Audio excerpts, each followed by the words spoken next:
ربنا يا ربنا ربنا يا ربنا ربنا يا ربنا ربنا يا Assalamualaikum warahmatullahi wabarakatuh.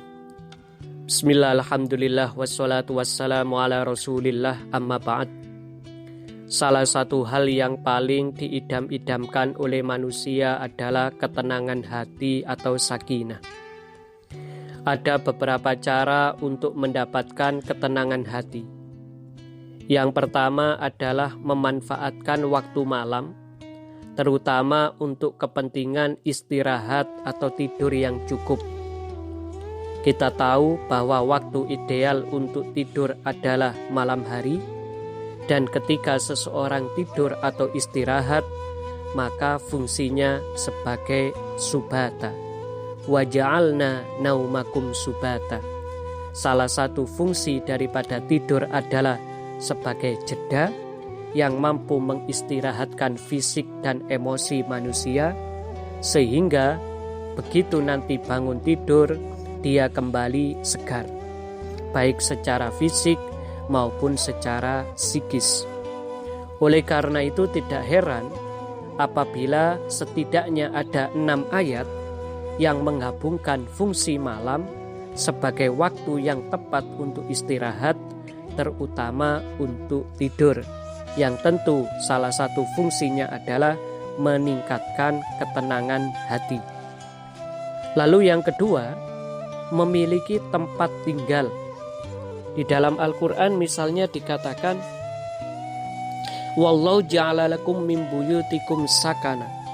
Salah satu fungsi rumah adalah untuk ketenangan bagi penghuninya.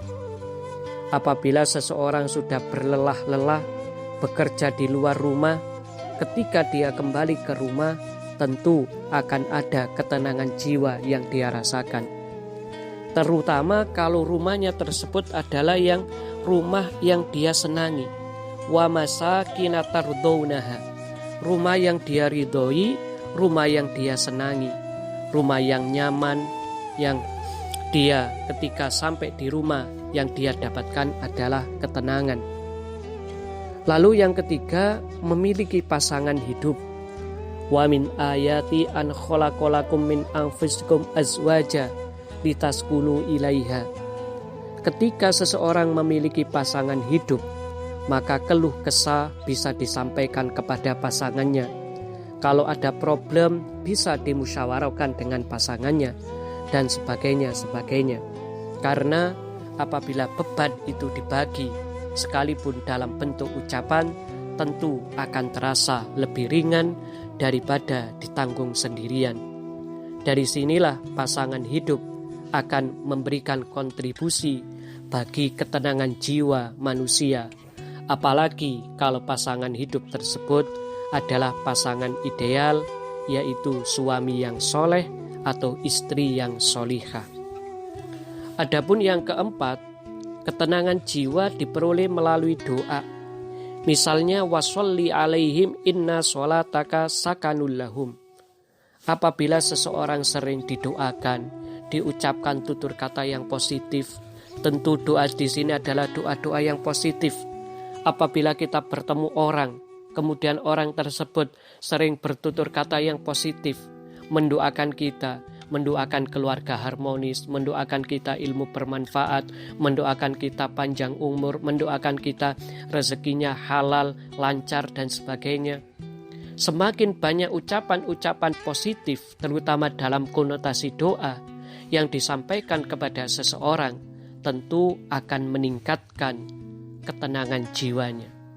Sama yang terakhir yang paling penting adalah ketenangan yang sesungguhnya akan diberikan kepada orang-orang yang beriman dan imannya mantap.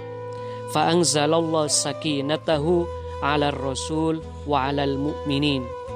Dalam ayat yang lain, huwallazi anzalas sakinah fi qulubil mu'minin liyazdadu imana. Ketika seseorang memiliki keimanan dan imannya itu stabil, maka tentu keimanannya itulah yang membuat dia senantiasa tenang. Dia yakin bahwa apapun itu pasti ada hikmahnya. Salah satu wujud konkretnya adalah apa yang disabdakan oleh Rasulullah, sungguh luar biasa, sungguh menakjubkan keadaan seorang muslim. Kalau dia mendapatkan anugerah, dia akan bersyukur. Ketika mendapatkan musibah, dia bersabar. Sabar dan syukur baru hadir apabila seseorang memiliki keimanan yang mantap menetap di dalam dirinya. Demikian, wala'afu minkum. Assalamualaikum warahmatullahi wabarakatuh.